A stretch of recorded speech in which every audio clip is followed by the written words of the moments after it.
자, 세 번째 수업 주제는 침묵의 장기 간을 지켜라입니다. 인제대 부산백병원 소화기내과 박성재 교수님의 세 번째 수업입니다. 여러분, 우리나라 사망 원인 1위가 뭔지 아시나요? 사망 일이 사망 원인 뭐 암 아니겠습니까? 암? 맞습니다. 우리나라 부동의 사망 원인 1위니 바로 암입니다. 그중에서도 간암은 폐암 다음으로 높은 순위를 차지하고 있는데요.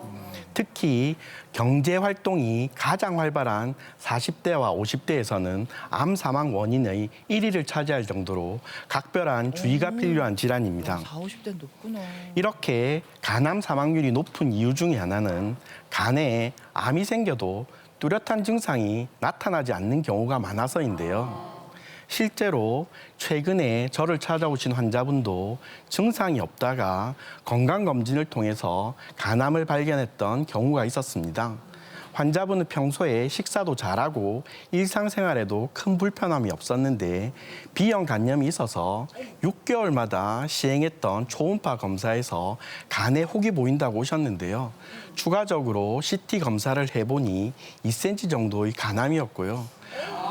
환자분은 증상이 없어 정말 간암인지 몰랐다고 놀라셔 하셨는데 다행히 정기적으로 검진을 하고 있었던 덕분에 조기에 발견할 수가 있었고 빠르게 치료해서 일상으로 무사히 복귀할 수가 있었습니다. 야, 진짜로 평소에 이렇게 검진도 하고 교수님 안 만났으면 큰일 날 뻔했네요. 이 환자가. 안 만났으면 큰일 날 뻔했겠다. 그렇죠?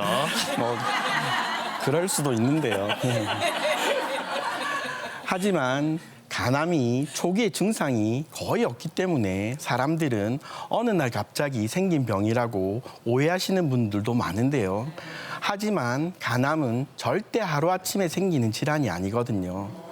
특별히 증상이 없이 간은 손상이 되었다가 회복되었다가 하는 과정을 아주 오랫동안 반복하게 되고 그 시간이 길어짐에 따라서 암으로 진행하는 경우가 대부분입니다. 이렇게 손상과 회복이 반복되는 시기가 만성간염으로 불리는 상태인데요. 사진을 보시면 정상간에 비해서 그 옆에 보이는 만성간염일 때 간이 다소 거칠어지는 모습을 볼 수가 있습니다. 뭔가 진짜 그 윤기도 없어 보이고 뭔가 탄력도 없어 보이고 좀 되게 안 좋아 보이긴 해요. 맞습니다. 저렇게 거칠어 보여도 눈에 띄는 증상이 없기 때문에 조기에 알아차리기가 어려워서 그냥 지나치기 쉽다는 것인데요. 하지만 이 단계에서 적절하게 관리를 하지 않는다면 간은 그 다음 단계로 점점 딱딱하게 굳어가는 간경변으로 진행할 수가 있고요. 간경변이 생긴 이후에도 정기적으로 검사를 받지 않으면 간암이 발생했는지 모른 채 지나가는 경우가 적지 않은데요. 그래서 간암이 증상으로 나타났을 때에는 이미 간암이 진행된 경우가 아주 많습니다. 근데 막 피곤은 간 때문이야 뭐 이런 말도 있잖아요. 그럼 피곤한 게 너무 자주 나타나면 그것도 좀 증상의 하나라고 봐야 나 될까요? 피곤한데. 실제로 그 유명한 광고 때문에 저희 진료실에 오는 환자분들이 많거든요. 예. 조금만 피곤해도 혹시 내 간이 나쁜 게 아닐까 맞아요. 저 하고 지금- 걱정하면서 진료실 찾는 경우가 많습니다. 하지만 만성 피로의 1%에서만 간질환이 원인이거든요. 그래서 단순한 피로감만으로는 증상을 알아차리기가 힘들다는 뜻이거든요. 그러면은 증상이 뭐 아예 없는 건가요? 교수님도 이제 목이 타시나 봐요. 예. 간암은 질환이 많이 진행된 경우에도 느끼는 증상이 거의 없는 경우가 많습니다. 하지만 간이 위치한 우상복부에 덩어리가 만져지거나 통증이 생길 수가 있고요. 갑작스럽게 체중이 감소하거나 얼굴이 노래지는 황달이 보이거나 아니면 배에 물이 차는 복수 등의 증상이 나타날 수가 있는데요. 하지만 이런 증상이 나타났다고 다 간암은 아니거든요. 간염이나 간경변 같은 환자분들에게서 이런 증상이 나타난다면 내가 혹시 간암이 아닐까 의심은 꼭 해보아야 합니다. 이렇게 간암이 발견되면 증상이 생기고 난 이후기 때문에 간 기능이 아주 저하된 상태에서 발견된 경우라 수술 같은 적극적인 치료를 하기 어려운 경우가 많습니다. 그래서 앞서 말씀드린 만성간염이나 간경변을 일으키는 원인을 조기에 발견하고 관리하는 것이 무엇보다도 중요하다고 할 수 있겠습니다. 아니 진짜 이렇게 간암으로 발전되기 전에 미리미리 관리를 해야 되는 게 맞는 것 같은데 그러면은 이 간암은 어떤 원인 때문에 생기는 건가요? 간경변? 예, 이 간경변의 주요한 원인은 우리나라에서는요. B형이나 C형 간염 같은 간염 바이러스를 가지고 있거나요. 아니면 과도한 음주로 인해서 알코올 지방간이 생겼다든지 예전엔 비알코올 지방간으로 불렸던 대상 이상 지방간 질환이 있는 분들인데요. 그 중에서도 가장 중요한 원인은 바로 B형 간염과 C형 간염입니다. 이 둘의 간염은 A형 간염과는 다르게 만성으로 진행하기 때문에 조심해야 되고요. 아직까지도 우리나라에서는 B형 간염이 간암 환자의 60% 정도와 연관이 되어 있는 것으로 알려져 있거든요. B형 간염은 아직 완치가 되진 않지만 항바이러스제가 있어서 약을 쓸 수 있는 기준이 된다면 적극적으로 치료해서 간암이 간경변으로 진행하거나 간암 생길 확률을 줄이는 것이 가장 좋다고 할 수 있겠습니다. 그리고 B형 간염은 예방접종이 있으니까 항체가 없다면 예방접종하는 것을 권해드리고요. C형 간염은 아직까지 백신은 없습니다. 하지만 좋은 치료제가 많이 나와서 완치할 수 있기 때문에 검사를 통해서 C형 간염을 알게 된 경우에는 꼭 치료받으시기 바랍니다. 그리고 작년부터 만 56세가 되면 국가검진에서 C형 간염 항체 검사를 해주고 있거든요. 그래서 올해 만 56세가 되시는 분들은 꼭 검진을 받으시기 바랍니다. 그리고 그 외에도 지방간 역시 지방간염으로 진행할 수가 있는데요. 과도한 음주로 인해서 알코올 지방간이 생길 수가 있고요. 그런데 이런 지방간이 있다고 해서 특별하게 아프지도 않고 당장 이상이 없기 때문에 대부분의 사람들이 이 정도 술은 괜찮겠지 하고 계속 음주를 이어나는 경우가 많습니다. 이게요. 보통 이게 술 드시는 분들은요. 그냥 막 부어라 마셔라 하시는 분도 있지만은 밥 먹으면서 이렇게 한 잔씩 한 반병 요렇게 한 잔씩 괜찮다고 하고 한 잔을 뭐 이렇게 맥주잔에 먹는다거나. 그렇지 그 큰 잔 하나. 그런 분들이 좀 있어요. 아니 많이 계시죠. 요거는 어때요? 반주. 반주도요. 1년에 예를 들면 우리가 하루에 소주 한 병 정도 이르는 한 알코올 한 60g 정도를 10년 정도 마시게 되면 지속적으로 간경변으로 이어질 가능성이 아주 많고요. 그래서 지방간이 있는 상태에서 음주를 계속하게 된다면 간염의 단계를 지나 간경변의 단계로 진행할 수가 있습니다. 그렇기 때문에 알코올 지방간이 있는 분들은 절주나 금주를 꼭 하시는 것이 좋고요. 개인적으로는 금주하시는 것이 좋다고 생각이 되어집니다. 절주 뭐 이런 거 얘기하지 마세요. 또 술을 드시지 않는다고 하더라도 최근에 비만이나 대사증후군이 동반된 지방간도 하나의 원인이 될 수가 있는데요. 예전엔 우리가 비알코올 지방간이라고 많이 불렀었는데 요즘은 고혈압이나 당뇨병 같은 대사 이상 질환이 있는 분들에게 많이 발견되어서 대사 이상 지방간 질환이라고 부르고 있습니다. 그리고 최근에 이런 대사 이상 지방간 질환이 있는 분들에게서 간염의 단계를 지나 간경화로 진행하는 사례가 점점 늘고 있기 때문에 주의해야 될 것 같습니다. 이렇게 단순하게 지방만 쌓여 있는 지방간에서는 간경변으로 진행하는 확률이 10년에 한 1% 정도밖에 되지는 않거든요. 하지만 지방간염으로 진행한다면 간경변으로 진행할 수 있는 확률이 10년에 10%로 올라갈 수 있기 때문에 이런 대사 이상 지방간 질환이 있는 환자들은 식이 조절, 운동 등을 통한 생활 습관 교정을 꼭 하셔야지 질병의 진행을 막을 수 있습니다. 이런 대사 이상 지방간 질환 환자들 중에서 체중의 약 7% 정도를 감량을 하면 간의 염증이나 섬유화가 호전될 수 있다고 알려져 있는데요.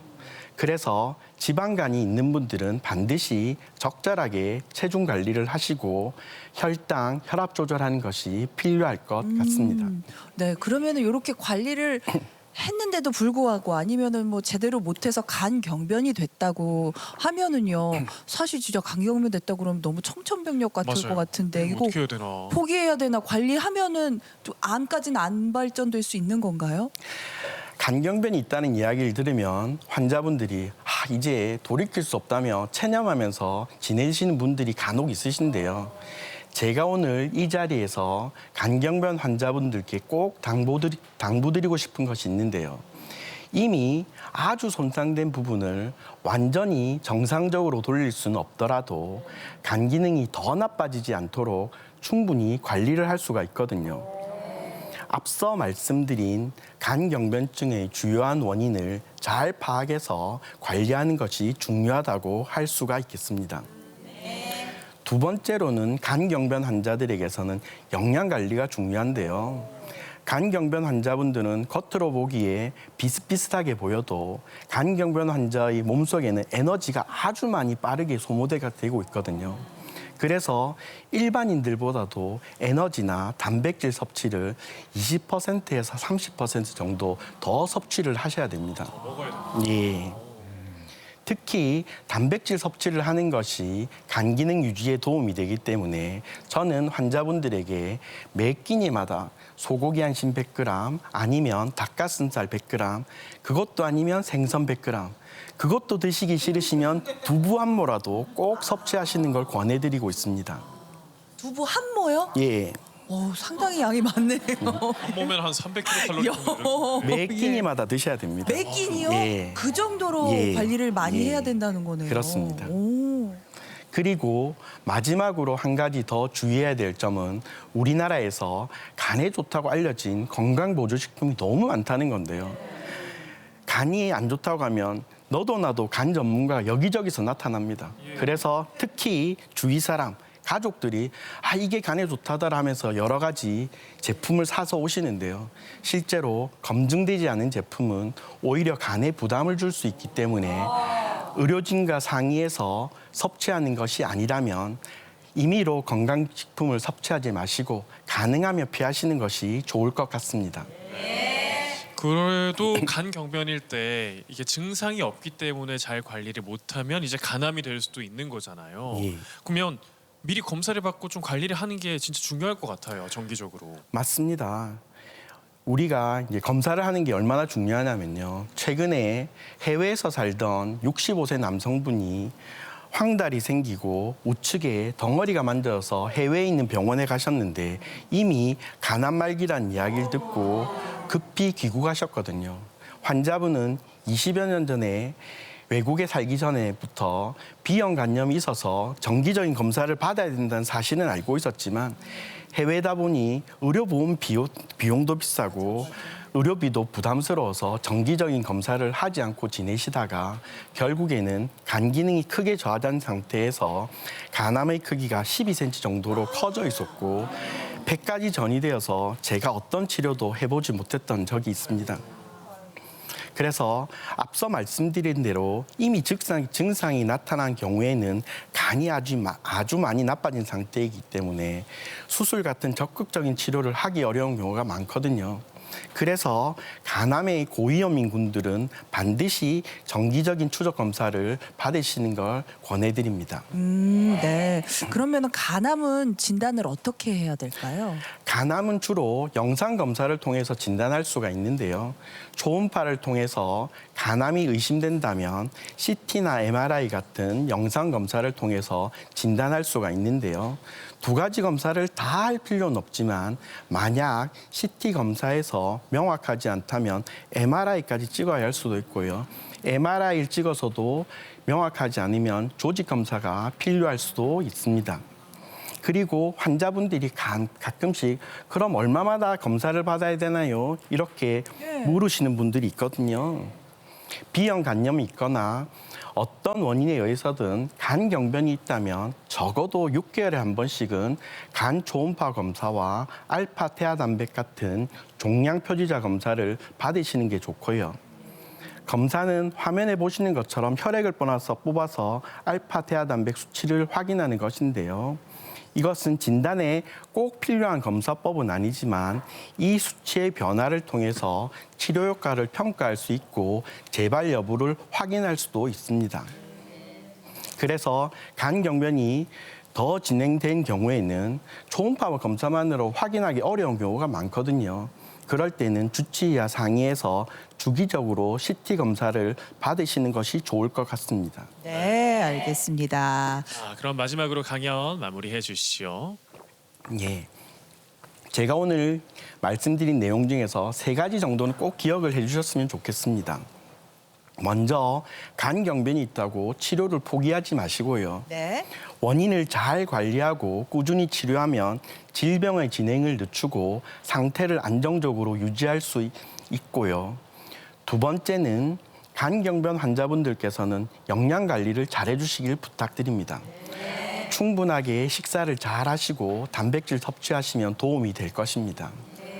그리고 마지막으로 간암의 위험 요인이 있는 환자분들이라면 정기적으로 검사를 꼭 받으시길 권해드립니다. 네. 간암은 조기에 발견하고 치료하는 것이 무엇보다도 중요하니 꾸준히 관리해서 건강한 간을 오랫동안 유지하시길 바랍니다. 알겠습니다. 질문이 하나 들어왔는데요. 건강검진할 때마다 지방간이 있다고 하는데 관리가 쉽지 않아서 비만 치료제 주사를 맞아보려고 합니다. 이것도 효과가 있을까요? 라고 물어보시네요. 오, 간략히 좀 말씀해 예, 주시죠. 지방간 있는 분들 중에서 체중 조절을 위해서 비만 치료제, 늘려진 윗댐 같은 주사제가 있죠. 예. 이런 주사제를 맞으면 체중도 감소가 되고 지방 간염도 호전됐다는 보고는 있거든요. 하지만 우리나라에서는 아직까지 그러니까 이 간염의 치료로 등록이 되어 있지 않아서 인정을 받지 않아서 반드시 주치의와 상의해서 결정하시는 것이 좋을 것 같습니다. 네, 간염 환자들은 꼭 주치의와 상담을 받고 하시기 바랍니다. 네, 마지막 강연도 잘 들었습니다. 네, 감사합니다. 고맙습니다.